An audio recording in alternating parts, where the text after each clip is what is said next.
outros falando, nós descendemos direto dos anabatistas. Não, já coloco de plano, logo de cara para os irmãos, que nós não descendemos diretamente de João Batista, muito menos dos anabatistas.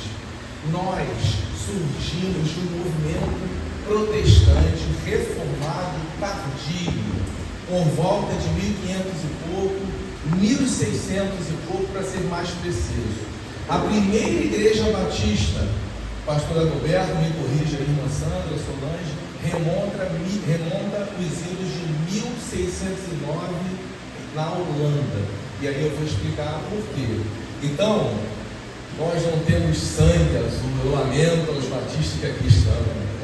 Nós não temos sangue dourado, porque não descendemos direto nem de João Batista, muito menos dos anabatistas. Nós somos produto da reforma, sim. Nós surgimos logo após esse movimento. E em que condições? Mas, meus irmãos, então, nós somos batistas porque esses desbravadores nos passaram um legado a partir do autoexame da Escritura, da Palavra de Deus. Homens começaram a ter acesso a saber, em primeiro marco, a Bíblia histórica do inglês Tyndale. Gravem esse nome e depois pesquisem para aprofundar os estudos. O inglês Tyndale fez a primeira tradução da Bíblia. E entenda que a primeira tradução da Bíblia apenas o Novo Testamento e alguns livros do Velho Testamento, somente. Mas isso já foi importantíssimo, porque diversos ingleses em solo inglês começaram a ter acesso às escrituras que até então eram do latim. E por conta dessa tradução e do acesso às escrituras, eles começaram a ser perseguidos. Pasmem, essas Bíblias que foram traduzidas para o inglês começaram a ser recolhidas e destruídas pela igreja medieval, porque eles só podiam ter acesso aos ritos. Outra coisa muito importante, além da igreja ter sido hierarquizada, a igreja ela passou a ter ritos muito fortes. Só se lia ou se tinha acesso ao que os sacerdotes forneciam durante aquele ritual, aquele cerimonial, me permitam, aquela missa naquele momento.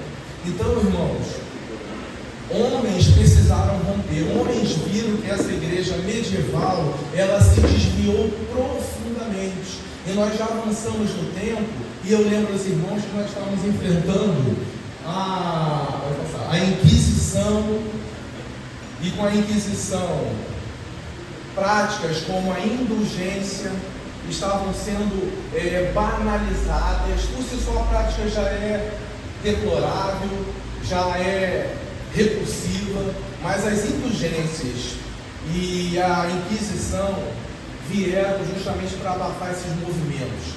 A reforma protestante, nossa Solange, Sandra, ela não foi um marco, aconteceu somente em 1000 ou 1517, para ser mais preciso, com Martinho Lutero ou com Calvino.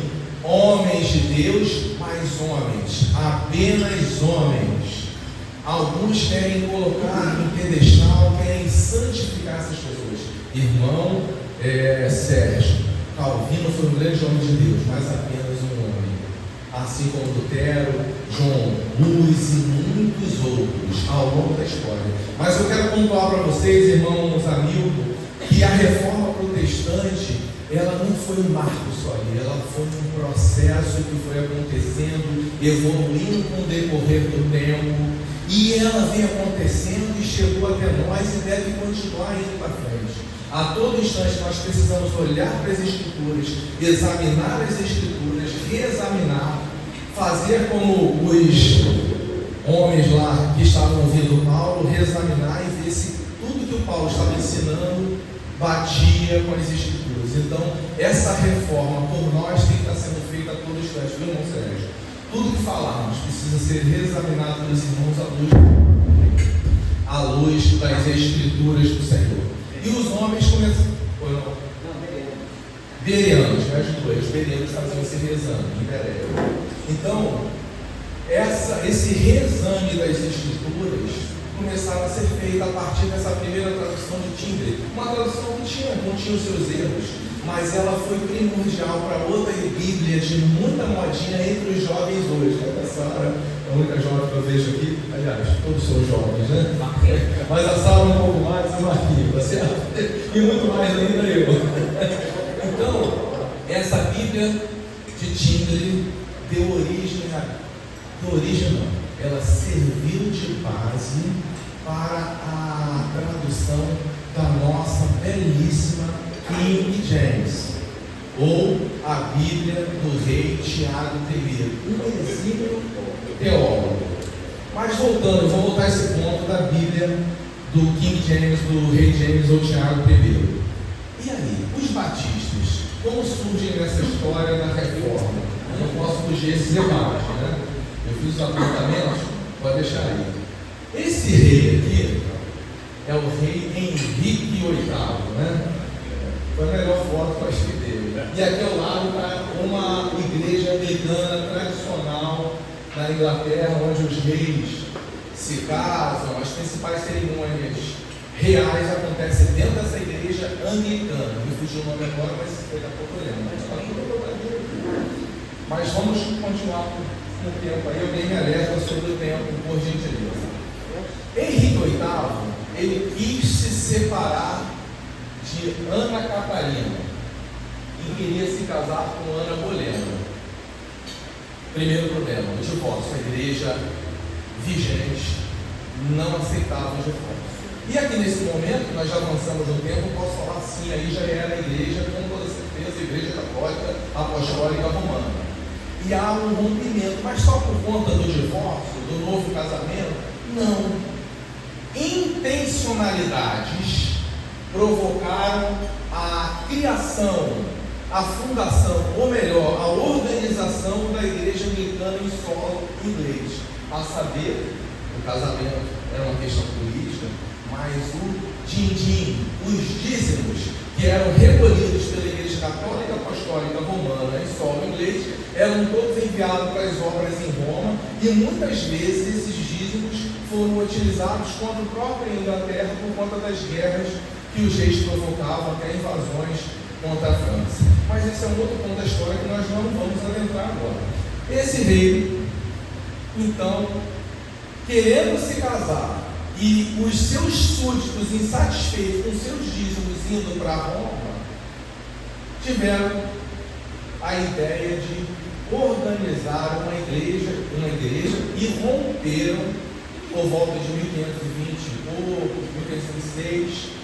1534 saiu o edito de ato de supremacia, formalizando a igreja anglicana, e esse rompimento gerou uma grande crise entre a Inglaterra e a igreja católica apostólica romana por conta desse casamento, desse divórcio, dos dízimos, e surge a igreja anglicana. E aí qual o impasse? Agora a gente já não está mais com Henrique VIII, a gente já chega a Elizabeth I, salvo engano. Elizabeth I, eu tenho a figura dela aí, passa aí. Elizabeth I. Então, Elizabeth I ela vai fundar, há uma grande discussão na Inglaterra se deveriam seguir aqueles ritos católicos, apostólicos, romanos, se romperiam com tudo ou não, e ela faz um edito e ela diz, não, essa igreja, ela seguirá a metodologia, ou melhor dizendo, a teologia reformada, mas ela manterá boa parte, ou muitas práticas dos ritos da Igreja Católica Apostólica Romana. Não vamos adentrar aqui, pode falar, os meandros dessas práticas, mas em síntese foi isso que aconteceu. A Igreja Anglicana, ela praticava uma teologia reformada, não me digam como, mas com boas práticas ou ritos católicos. E a gente vai ver lá sacerdotes usando aquelas batinas também, mas uma parte da liturgia, da missa propriamente dita, a igreja anglicana vai seguir, irmão Sérgio. E para eles, o batismo e a ceia são sacramentos. Para muitas denominações hoje, o batismo e a ceia são sacramentos. E para nós batistas são ordenanças. Qual a diferença? Essencialmente, eu vou falar ipsilito, eu tentarei falar ipsilito que o nosso pastor fala. Ordenanças, porque Jesus, fazer isso em memória de mim, quanto batismo, ir por todo mundo, pregar o evangelho, batizar em nome do Pai, do Filho e do Santo. Então, para nós batistas, são ordenanças. Quando fala-se de sacramento, é que se agrega a essas práticas, o pastor me corrija, o que? Graça. Eu preciso participar da ceia porque eu receberei uma graça. Eu não posso ficar sem a ceia porque eu receberei uma graça. Ou mesmo batismo, se eu não me batizar, eu não sou salvo. E a gente salva, nós batistas, entendemos que para ser salvo, basta, única e exclusivamente, aceitar Jesus como o único e suficiente Salvador e declarar publicamente isso. Então, para nós, batistas, Sandra, Sérgio e muitos tradicionais e voluntários, o batismo e a ceia do Senhor são ordenanças que nós devemos cumprir até que Cristo venha nos buscar para a glória dele. Amém até aí? Estão entendendo bem? O som está saindo legal? Ordenança de um memorial. Obrigado, pastor. Você está sempre lembrando. Aí o pastor me ajudando. É uma ordenança e um memorial, porque fazer isso em memória de mim. Amém até aí? Então, voltando aqui um pouquinho a história, essa rainha então, por que ela faz esse ajuste humano dentro de uma igreja, a sabia anglicana? Porque se ela rompesse diretamente com todas as práticas litúrgicas da igreja católica, ela ia criar um mal-estar muito grande entre seus súditos, que estavam acostumados com aquelas práticas dentro da Inglaterra e iam às igrejas católica, apostólica, romana. Então ela, para manter a estabilidade do reino, ela determinou que seguisse a teologia reformada, mas boas práticas dos ricos católicos fossem mantidos dentro da igreja anglicana. Tudo bem até aí? Aí, tudo mesmo? Irmão Félix, está conseguindo me alcançar aí? Estou falando pausadamente? Às vezes eu vou embora, aí. Pode passar mais um. Então, irmãos, surgem dentro da igreja anglicana, irmã Sandra e irmã Solange, os insatisfeitos. Mas eles não tinham o nome de insatisfeitos, né, pastor? Os não conformistas. Quem eram os não conformistas? Puritanos que exigiam que a igreja anglicana rompesse completamente com quem? Com a igreja romana. Esses homens e essas mulheres de Deus queriam uma igreja completamente reformada, uma igreja pura, uma igreja sem mácula, uma igreja sem práticas e ritos que não fossem ligados totalmente à palavra de Deus, às escrituras do Senhor. E aí eu não vou adentrar nos meandros exatamente, mas os irmãos conseguem perceber que eram esses não conformistas, gravem esse nome, queriam um rompimento completo com as práticas da igreja de Roma. Dentro da igreja anglicana surgem então os não conformistas, e aí o rei começa a pressionar essa turma. Parte dessa turma não consegue essas reformas, e saem. Ficam lá os conformistas, porque foram obrigados pelo rei a se conformarem. Há uma palavra do rei, salvo engano, Tiago primeiro, eu os farei conformar ou eu os calarei. Ponto. Ficaram dentro da igreja anglicana. Dos não conformistas passaram a ficar conformados. Tiveram que aceitar. E por que se não aceitasse?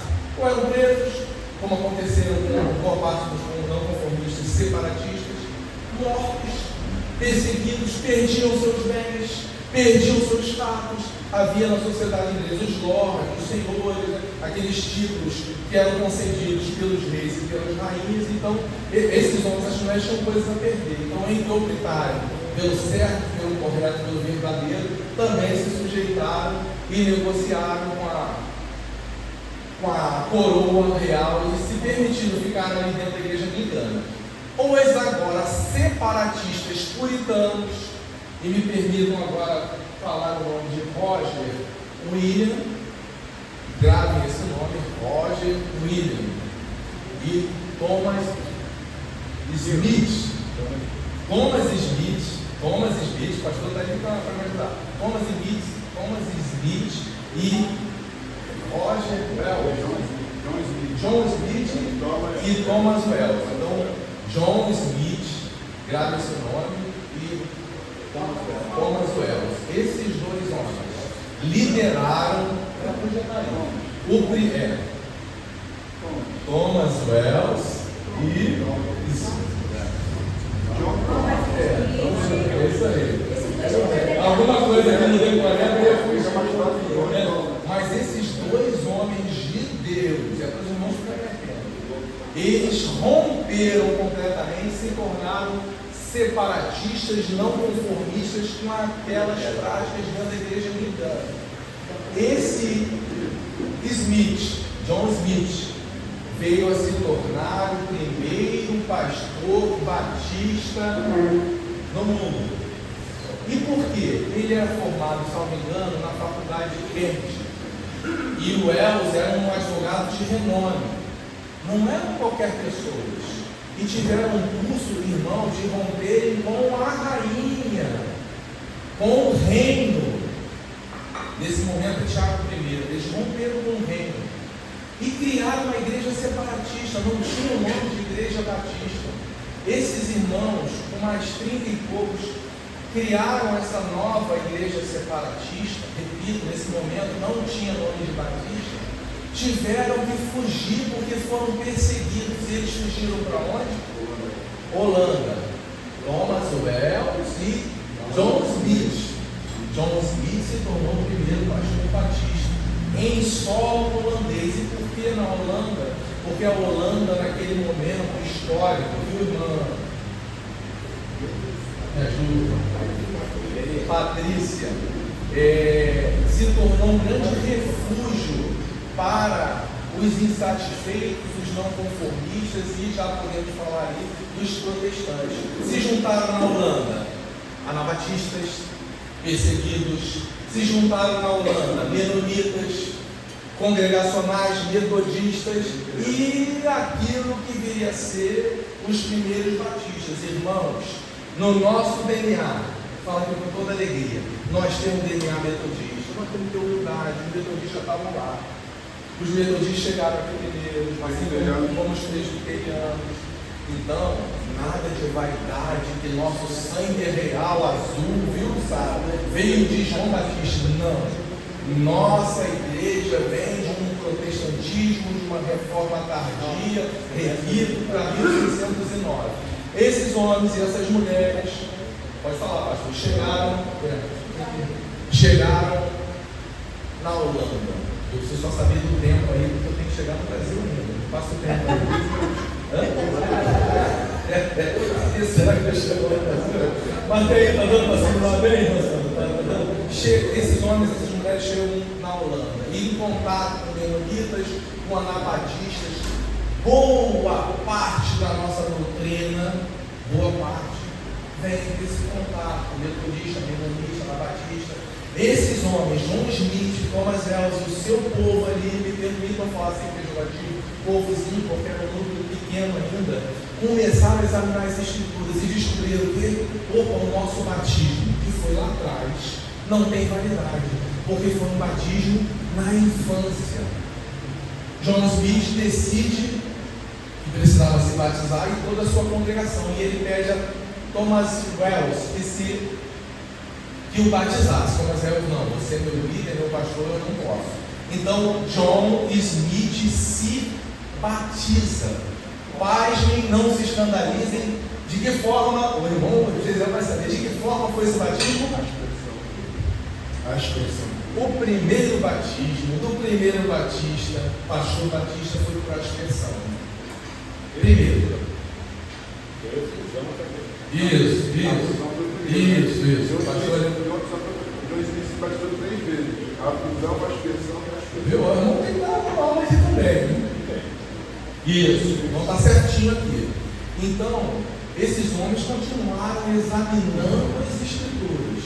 E aí ele passou a batizar Thomas Wells e toda a sua congregação. Mas o que nós batistas temos que gravar disso? Essa prática de se rebatizarem foi o que deu construiu a cancha do que nós chamamos hoje de Igreja Batista. Alguns vão dizer que é o anacronismo aí do anabatismo, que é rebatizar.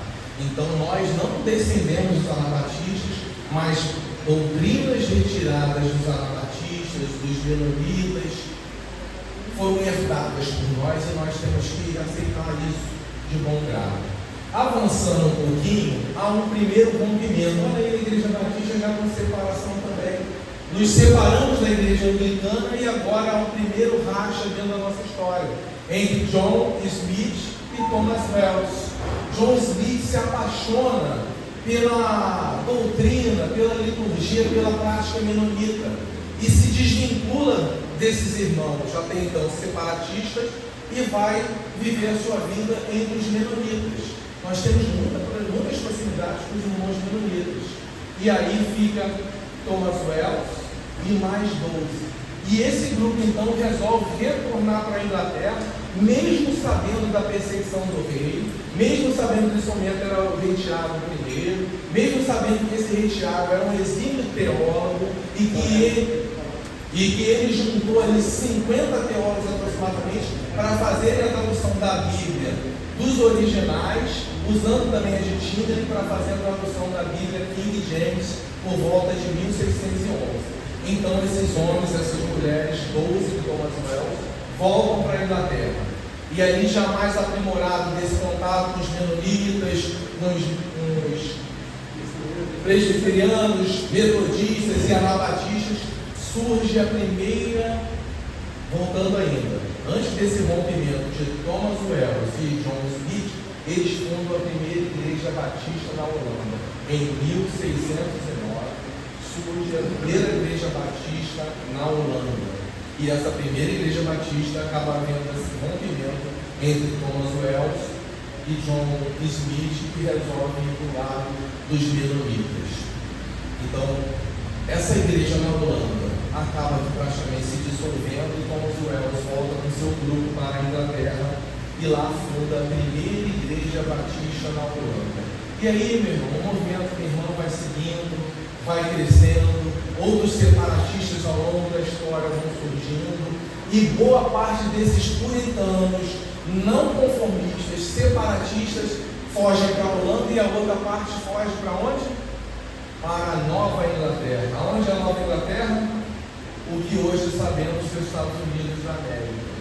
E aí chegam aqui homens e mulheres a saber do que seria a colônia de Providência, chamamos. Eu só explicar isso para mim agora. Então, esses homens chegam à colônia de Providência.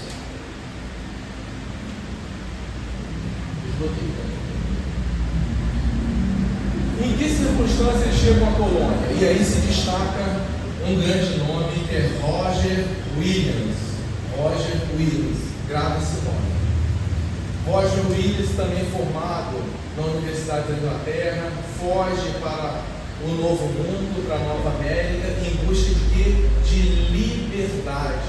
Liberdade de culto, liberdade de crença, liberdade religiosa e liberdade pelo autoexame. São os mesmos conceitos de Thomas Wells e John Smith. São esses mesmos valores que nós temos hoje que levantar. Viu, irmã Sandra, irmã Solange, irmã Maria, o autoexame das Escrituras, o estudo da palavra, aprimorado, qualificado. E esse Roger Williams se torna um homem de renome dentro da Fundação Americana, escreveu diversos livros. Ele ajudou a construir a colônia de Providência depois de muita luta, porque a Nova Inglaterra ainda estava sob a administração do reino da Inglaterra e não havia essa liberdade. Se permitia, a exemplo do Velho Mundo, as práticas seriam só da Igreja Católica. Na Inglaterra e no Novo Mundo, na Nova América, só a Igreja Anglicana tinha liberdade de culto. Então esses homens vão para lá para continuar brigando por mais liberdade de culto e criam, com o tempo, a Igreja Batista de Providência, a primeira Igreja Batista em solo americano, com os mesmos conceitos, com os mesmos princípios que nós temos hoje, que chegam até nós da nossa doutrina.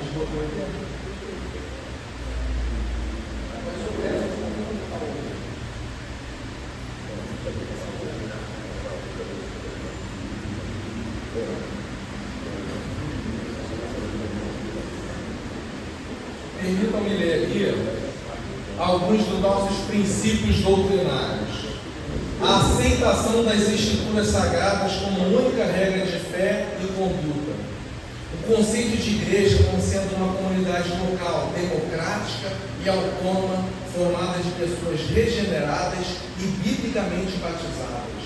A separação entre igreja e Estado. Isso é a nossa declaração doutrinária, tá? A absoluta liberdade de consciência, viu, meu irmão? Eu voto aqui, absoluta liberdade de consciência, a partir do exame das Escrituras. Um batista não impõe o outro a nada. O batista lê a palavra e tenta esclarecer ele sobre a palavra, por causa do princípio da absoluta liberdade de consciência. A responsabilidade individual diante de Deus. A autenticidade e a apostolicidade das igrejas. Meus irmãos, me permitam, eu só colocar o meu outro arquivo, Michele, fazer mais uma digressão. Para quem se preocupa sobre nós descendemos diretamente da Igreja de Jesus, me permito falar, Jesus iniciou um movimento carismático. Me permitam explicar aqui o que é esse carismático. Tem nada a ver com o que a gente vê hoje aí desse movimento. Nada contra. O carisma era no sentido de que Jesus andava entre o povo, Jesus ensinava o povo, Jesus trocava ideia com o povo, Jesus se comunicava e Jesus ensinava. O carisma vem disso, e esse movimento crescia. E nós temos que nos voltar para essa prática de Jesus, esse movimento, e continuar enquanto batista, caminhando com os irmãos, ensinando os irmãos, ensinando a partir da palavra de Deus das Escrituras. Esse é o objetivo desse bate-papo aqui. Não sei se podemos chamar de uma palestra, de uma instrução ou de um bate-papo. É que nós temos que sair aqui com esses conceitos de que homens que foram perseguidos lutaram para que a palavra chegasse até nós. Thomas Wells, voltando um pouquinho, porque eu vou lembrando aqui dos slides, ele voltou para a Inglaterra, fundou a igreja, mas não foi. Ele foi preso. E em 1611, Thomas Wells, que foi o segundo pastor batista praticamente, ele morreu dentro da prisão. Esse Thomas Wells, um advogado de renome na época, ele escreveu um livro especificamente, que era uma carta, para o rei, tentando convencê-lo de que ele permitisse a liberdade de culto. Por isso, meus irmãos, ao transitarmos por outros irmãos, de outras matizes, principalmente a gente tem que ter respeito, a gente tem que ter amor, nós batistas temos que ter carinho, a gente não pode rejeitar ou condenar as práticas. Aqui dentro da nossa liturgia é uma coisa, mas lá fora a gente tem que ter respeito, a gente tem que se amar e a gente tem que conquistar essas pessoas pelo nosso bom exemplo. Porque Thomas Wells, ele voltou porque ele tinha um princípio muito caro a nós, que é o princípio missionário. Preste atenção nisso. Eu vou voltar para a América, e eu estou falando com as minhas palavras. Vou voltar para a Inglaterra, perdão. Porque nenhum homem pode fugir de sua terra por querer ler a palavra, por querer ter liberdade de culto, liberdade de crença e de professar a sua fé. Por esse princípio, ele volta para a Inglaterra. Se desperta aí no nosso irmão Thomas Wells, o espírito missionário. E a partir dele, ele incendeia o nosso movimento, que chega até a América, através da primeira igreja batista em Providência, com Roger Willis. Pode voltar um pouquinho. Roger Willis, essa é a primeira igreja batista em Providência. Esse é Roger Willis. Esse homem, ele fez muita coisa, ele participou do relato da Constituição, da relatoria da Constituição.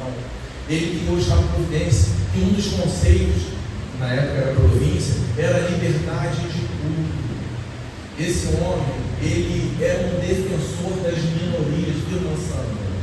Por que ele era um defensor das minorias? Sabe qual a bandeira desse pastor batista? E agora eu posso falar também pastor batista em solo americano. Não podemos tomar o território dos índios. Nós temos que negociar com eles e, se for o caso, comprar, porque os nativos é que são donos da terra. Esse era o princípio do pastor batista. E E tem que ser o nosso hoje o respeito às minorias. Nós somos batistas. Nós não devemos perseguir ninguém, seja qual for a minoria. Me permito adentrar, quem é de esquerda e quem é de direita. Aqui nós temos que nos amar e, como princípio batista, nos respeitar e não jogar um ao outro na prisão, no calabouço ou no cala-boca. Amém por isso? Amém. Esse Roger Williams, internalizando esses princípios, deu origem à Igreja de Providência. Ele já chegou na América. Que horas? 3 minutinhos? Então, vou tentar encerrar. Não vai dar para chegar no Brasil. Não vai dar para chegar no Brasil. Mas eu quero voltar, irmãos. A Bíblia King James, Thomas Wells, Roger Williams, tem muito a ver com o nosso movimento batista. E reforçar a tecla de que nós não podemos ser vaidosos, de que nossas bandeiras precisam ser resgatadas hoje. O meu irmão tem o direito à palavra, mesmo que eu discorde de tudo que ele fale. Isso não é um princípio americano, isso é um princípio da palavra de Deus, que os batistas levantaram essa bandeira.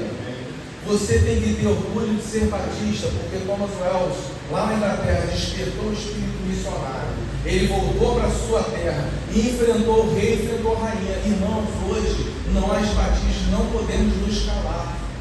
À luz da palavra de Deus e das Escrituras, nós temos que enfrentar o que for e pagar o preço da verdade, porque conhecereis a verdade vos libertará. E quem é a verdade? É o nosso Senhor Jesus Cristo, a partir sempre do rezando.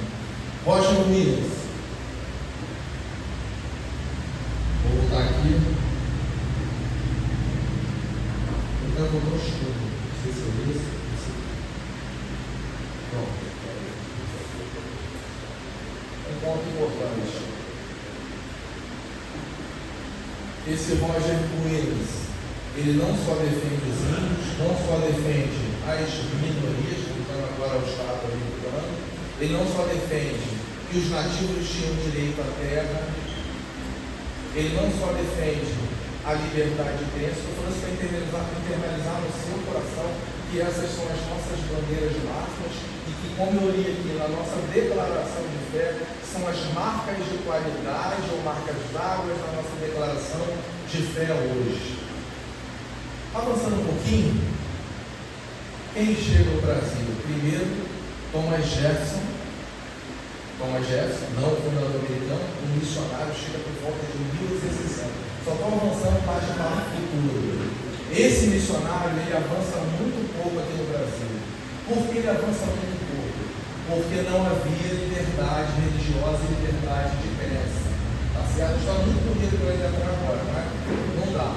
Então, esse Thomas Jefferson, ele fica quase 2 anos numa parte hotel, não era, mas era um hotel com a sua família, não havia recursos para comprar ou alugar uma casa. E ele não podia iniciar um culto público no Brasil, porque o culto público aberto a outras religiões, não da católica, apostólica romana, só foi autorizado em 1891 com uma normativa de Rui Barbosa que autorizou a liberdade de crença, de culto, e separando o Estado da Igreja, só em 1891. Logo depois de Thomas Jefferson chegam os primeiros missionários, e a gente vai chegar a falar numa oportunidade próxima de William Day, a sua esposa Ana, o Clayton Taylor, Zacarias Taylor, a Kate Taylor e o Antônio Teixeira de Albuquerque. Sabe quem foi esse Antônio Teixeira de Albuquerque?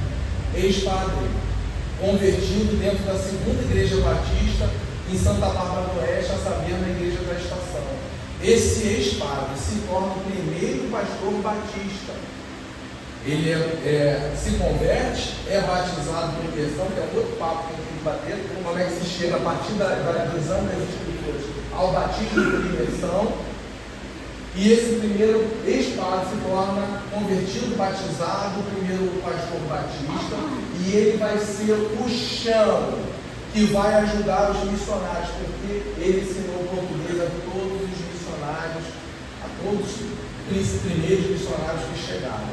Esse grupo sai de Santa Bárbara do Oeste, vai para Salvador, funda a primeira igreja batista na Bahia, e isso com muita perseguição, irmãos, porque eles chegaram aqui em 1871, e em 1871 era antes desse decreto de Rui Barbosa, que foi em 1891, autorizando, permitindo a liberdade religiosa.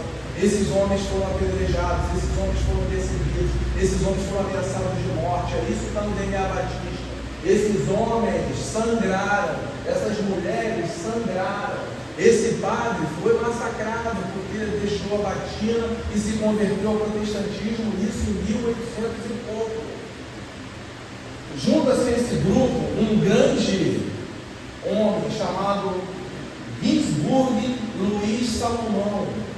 Ele era maçom, ele se tornou o primeiro pastor aqui para a região. Ele veio para Campos e organizou a primeira igreja batista de Campos, e ele teve o privilégio de inaugurar o primeiro templo, que naquela época se chamava o primeiro templo batista em solo brasileiro, na cidade de Campos.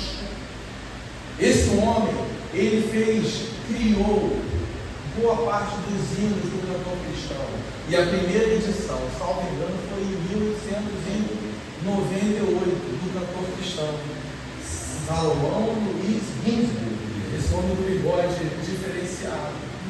Irmãos, nós precisamos resgatar essas histórias. Segundo o pastor Israel Belo, só avançando, vou terminar agora, que já deu minha hora, o pastor não deixa de passar não. O pastor Israel Belo vai dizer que esse foi um dos maiores teólogos batistas que tem escrito uma teologia.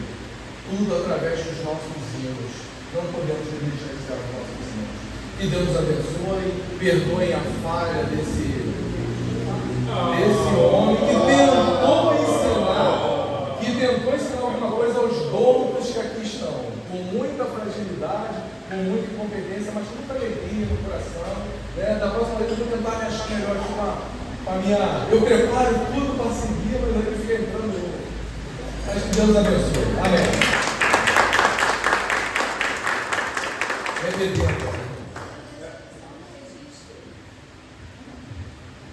Eu já até sugeri isso para o pastor Pedro. Eu acho que o dia do café com a Bíblia, sem querer desprestigiar a classe, os ensinamentos da escola dominical, mas eu acho que é tão proveitoso que fica a sugestão para levar essa ideia, enfim, discutir, os irmãos entenderem assim.